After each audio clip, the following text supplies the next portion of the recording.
This is Politics on Sunday, where power is questioned, policies are tested, and the truth is never taken at face value.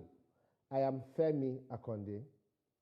Tonight, Plateau State, a land caught in a painful loop of violence, killings, reprisals, and promises, and then more bloodshed.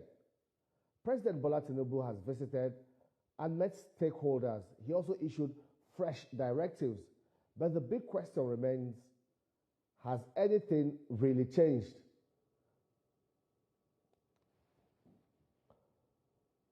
For many residents, the visit brought hope, but also hard questions. Why do the killings persist? Why are the perpetrators rarely caught? And why does peace in Plateau always feel temporary? Tonight, we go beyond official statements to reality on ground. What did the president's visit achieve and where did it fall short? Are security forces overwhelmed, or is this a failure of coordination and intelligence? And what exactly do Plateau communities expect? Protection, justice, or just presence? Joining me is the Senior Special Assistant to President Bola Tinubu on Community Engagement, North Central, Dr. Aide. She is a key figure at the heart of federal response and grassroots feedback in the region. Dr. Aide, thank you for joining us on the program today. Good evening. Thank you, Femi, for having me, and happy Easter to you. Happy Easter to you too. But let's get straight into it. How many more lives must be lost before Plateau truly knows peace? Can you come again?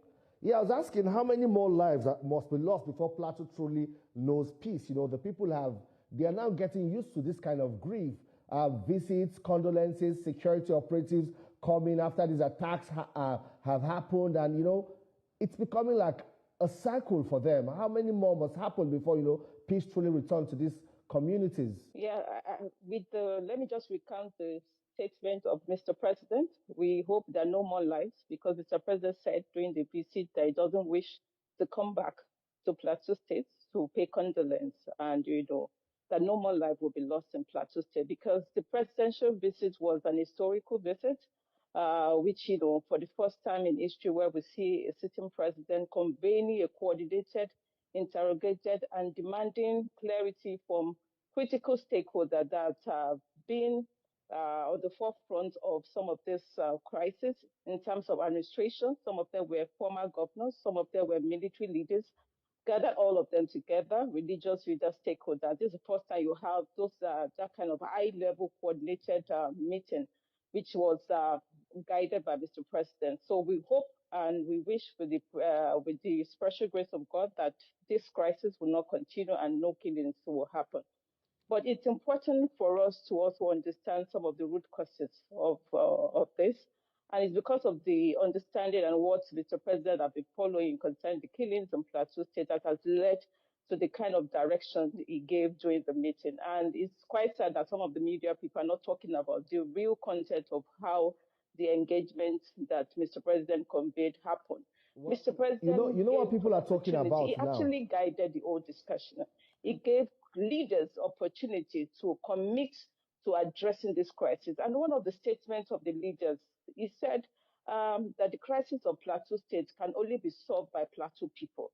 Also understanding the fact that the crisis started about 2 decades ago, which over 20 years, since 2001. That recognition was actually acknowledged that this crisis didn't just start now. It started a long time ago, and all the leaders must be together to make sure that they address this crisis. So convening, and, you know, Mr. President, given the opportunity, some of the leaders to commit themselves to saying, okay, what is your commitment? How are we going to address it? It's a significant step in addressing the root causes of the crisis in Plateau State. Let me take you some of the root causes of the crisis that are happening. I'd like to summarize some of the white paper reports Dr. Aide, can you from hear 2001. Me? Can you hear me?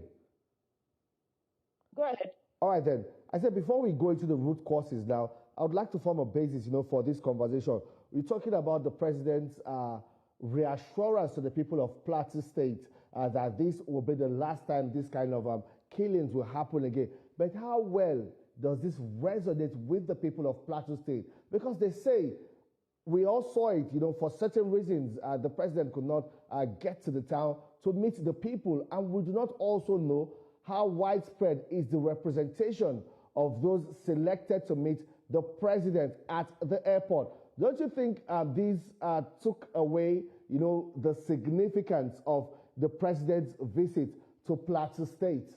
Because some people say these leaders who saw at the airport, they probably speak for themselves and not entirely for the people.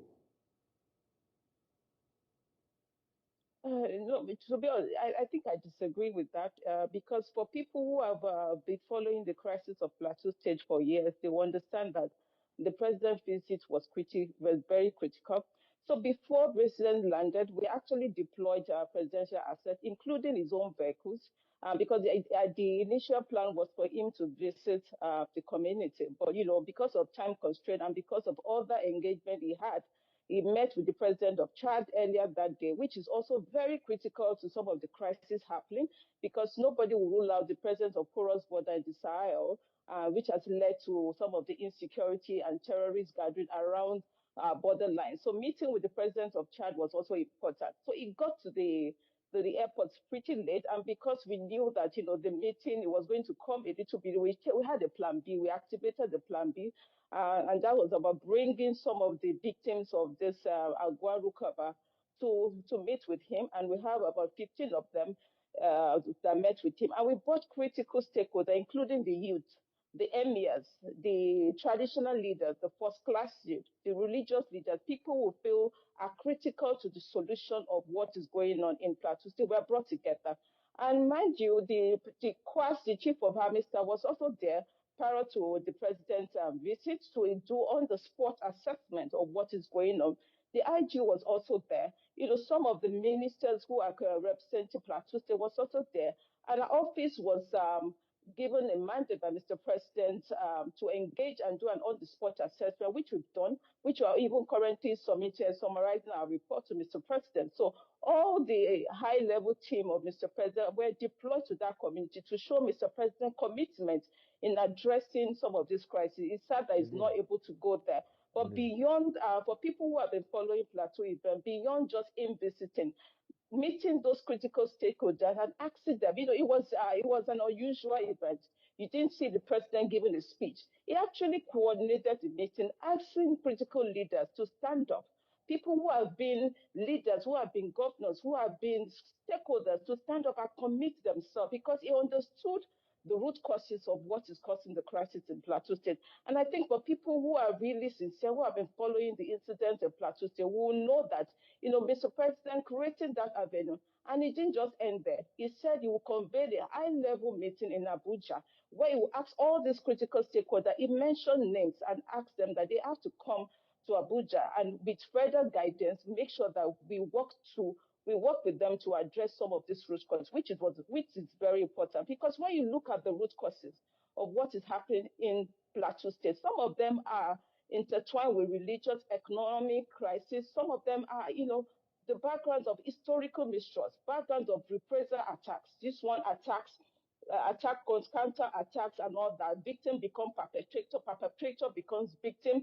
And when you have historical grievance, when you have economic competition, selective framing of what is happening, those are some of the root causes. And when you have hate and provocative speeches by leaders, some of these leaders who were also there at the meeting with Mr. President, which is also part of what is aggravating the crisis in Plateau State, are call to action. And Mr. President called them to commit themselves, not just to address the issue, commit themselves to saying, what are the issues? And some of them even mentioned that the crisis of Plateau State is beyond any military intervention. So if it's beyond any military intervention, how will the visit of Mr. President actually solve it when the leaders have also acknowledged that beyond just saying you are deploying the military, people have to learn to live together. People have to promote social cohesion. That historical trust, historical grievance needs to be addressed. And, some of the other crises are also due to economic competition, where you have crises like illegal mining happening, because people will quote after Mr. President's visit, there was an attack. But people didn't know how that attack happened. You can mention any attack to me in Plateau State, and I will tell you some of the genesis, how how we have moved within circles of reprisal and lack of justice. It's so sad that some attack will happen and there won't be anybody being arrested even after a week or two to hold to declare that there's a justice and for people to have that in their back of their mind that yes, the person that attacked me and I've been I want to get arrested something and clear now. they have a peace of mind. I want to get something clear now. From all you have said, I'm trying to paint a picture now. What you're saying is that, the people of Plateau, they have the solution to these problems in their hand or up their sleeves. And this is contrary to some narratives now that, these attackers probably come from outside the state or even from outside the country to carry out this crime and return. Are you telling us that these attackers are not from outside the country or they are not foreigners, they are not aliens? Yeah, so I will also add to that because if you have read the statement, Mr. President's statement about the recent attack, he said by gunmen attack.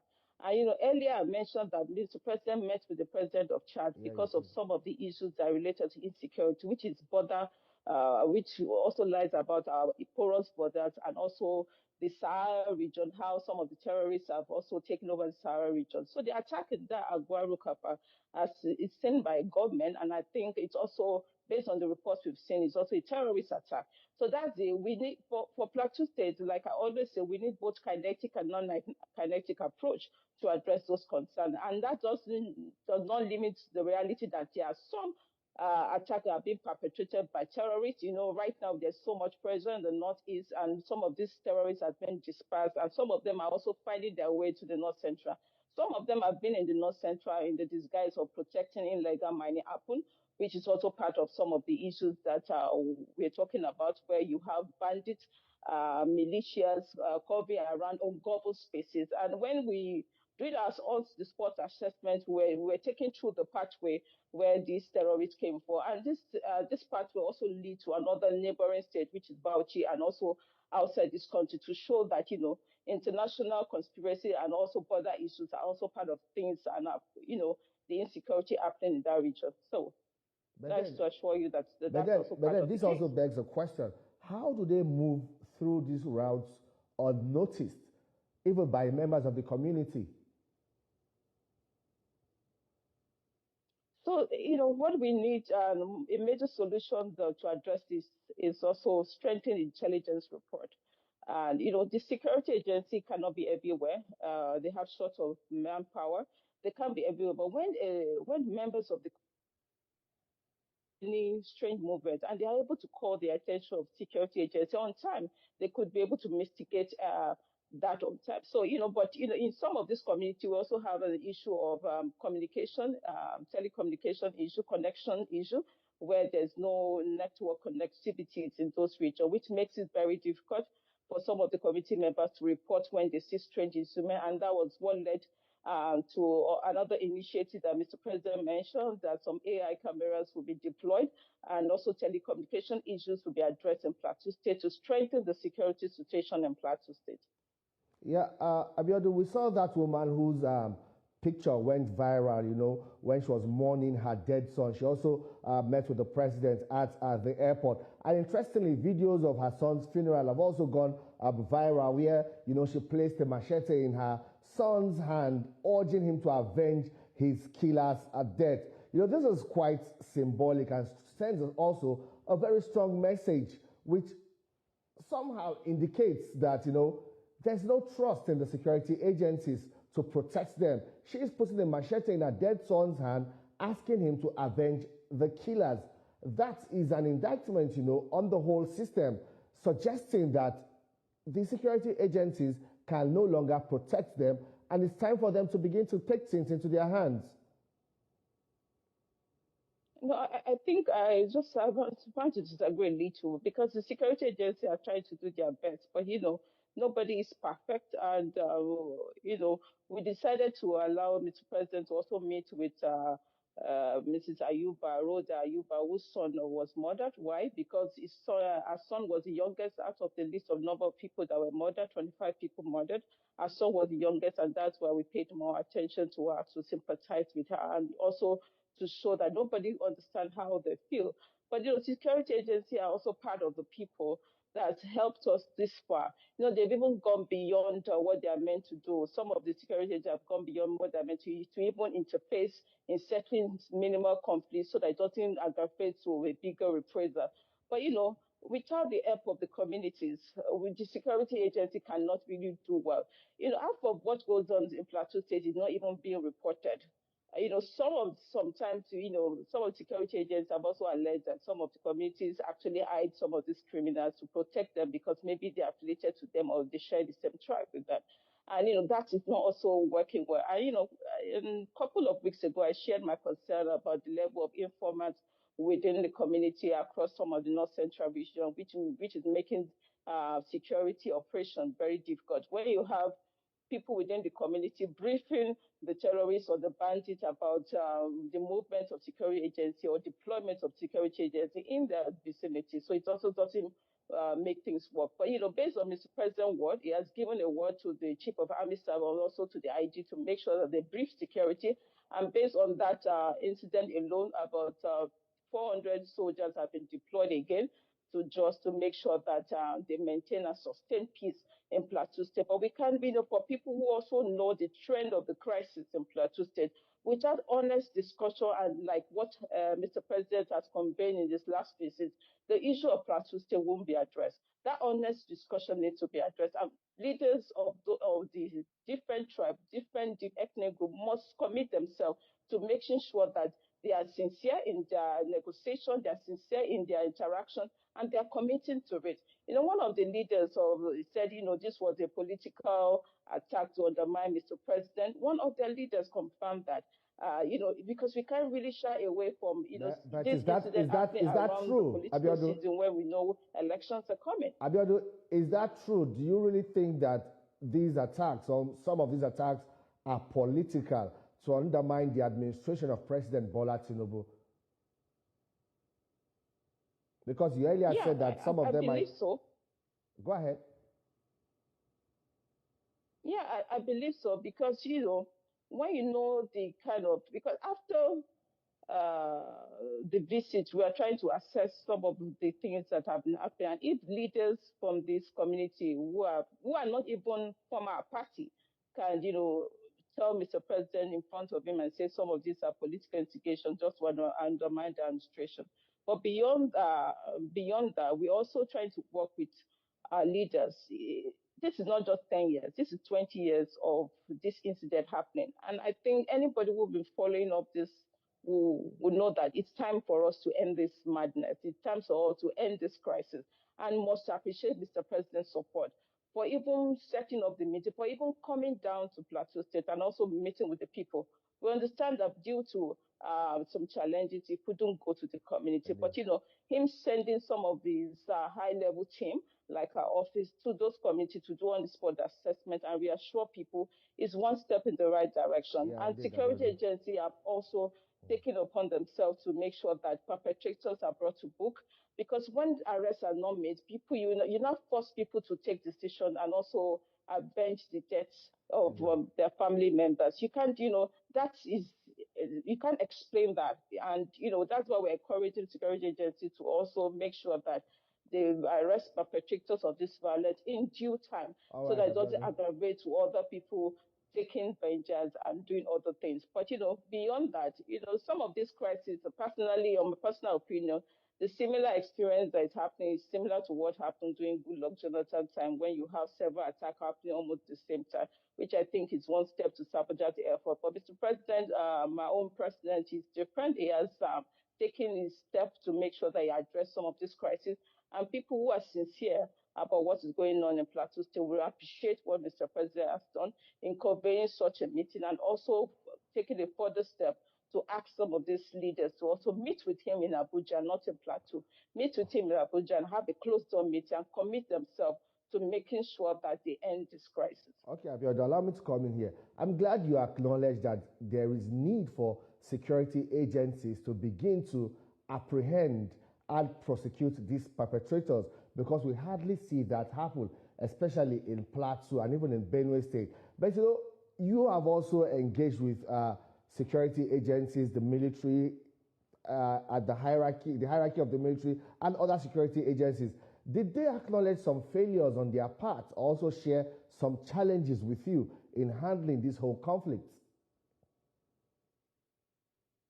Yeah, so there are different levels of justice. So one level of justice is the arrest, which I think is done. Another level of justice is just to punish those people arrested. But the process it takes is what is the major issue. So one part of the security or one part of the government agency is doing their work. Maybe the other part is not being doing their work. Maybe we should set a separate court that will address issues that are related to insecurity and crisis, so that once somebody is being arrested, justice is served immediately. It's being punished or killed, and people know that yes. So once you do such a thing, you are being killed. And to help the security agency, we have also said we are deploying AI cameras to be able to monitor, so that they have the necessary equipment to track down people who are perpetrators of this violence, so that they don't just go unpunished. So it's different levels of justice that we're talking about, not just the arrest, but also about making them to serve their punishment and let the judiciary process also take a smooth process, so that we don't have a delay in terms of rendering justice to the people. All right, Abiodun, I'm sure you are aware or you know that American missionary, Alex Babir, who shot into the limelight, following his documentation of the killings in Plateau State and also in Benue State. We have seen him talking to the people, in some cases encouraging them, and in some cases also telling them to defend themselves. And this narrative is contrary to what the government is saying. The government is saying that, yes, security agencies are capable of defending the people. But, how are you managing all of that and also telling the people to trust the government and security agencies at this critical time? Yeah, thank you so much for that. One of the major issues we've identified in my work so far is the lack of trust for some of the security agency, and that's how my office is coming on board to make sure that engage the community and also build the relationship between the community and the people. So this U.S. Claimed missionary that has been in Nigeria, claiming that he wants to support people, he wants to help them, has really turned out to be another person that's been promoting provocative and hate speeches, making people to hate themselves.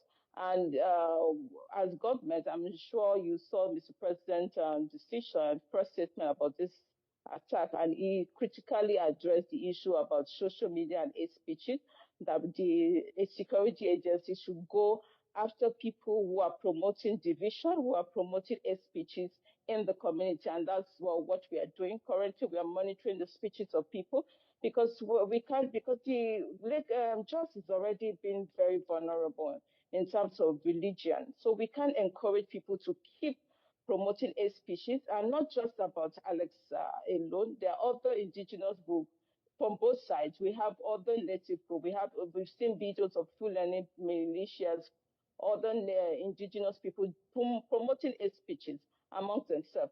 And, a lot of people didn't know before the president's arrival in Nasarawa Gom in Plateau State, there was a religious crisis where, the Muslims were killing the Christians and all that. And it took some really good individuals who have humanities in their heart to intervene and say, we are protecting the Christians. Some say, we are protecting the Muslim in our region, so that they don't promote division, because Jos is already divided. This is a state that has suffered from historical mistrust, historical grievance, and vengeance of death.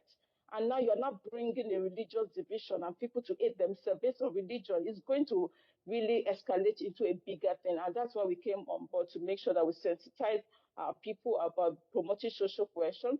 Last year, I visited Plateau State more than 7 times in setting up community peace structure, where we are promoting social cohesion, where we are asking people, local authorities, to come together and sit together and address issue honesty, with honesty and trust. And that's what we're doing. So we don't want people to take laws into their hands and say, we want to avenge this. We want them to trust the security agency. They are there to support you. They are there under the mandate of Mr. President to assure you that you will be protected. Taking laws into their hands will lead to circle of reprisals, which we cannot, which you can't be able to manage. And that's why we're appealing to people to trust the security agency, hand over any intelligence that they've seen or heard within their community to trusted security agency, and those issues will be dealt with accordingly. Right, and at this point, I must really appreciate the security team for what they are doing, both the military, the police, the DSS. They are trying their best in making sure that peace is being sustained in Plateau State. But when you have a community of people who are already divided in their thoughts, raising up your children to hate another tribe in the community is something that you can't manage. Beyond that, we need social cohesion.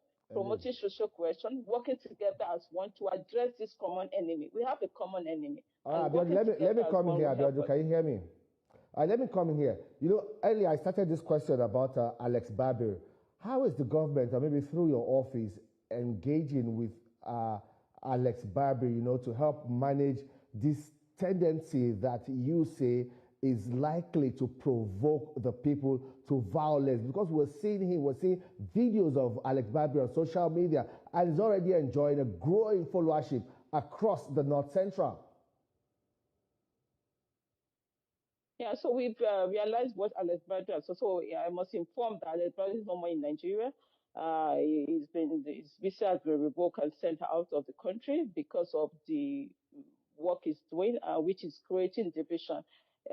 Immediately after he made his speech in Jos, a lot of people didn't know that two Muslims were killed immediately after his speech. And because of the impact of this provocative speech which he has been doing, he was sent out of the country and is no longer in Nigeria. And that's what the government has done, because we don't want individuals to come and create division. I've been to Rwanda a couple of times. I've been to the Rwanda Genocide Memorial.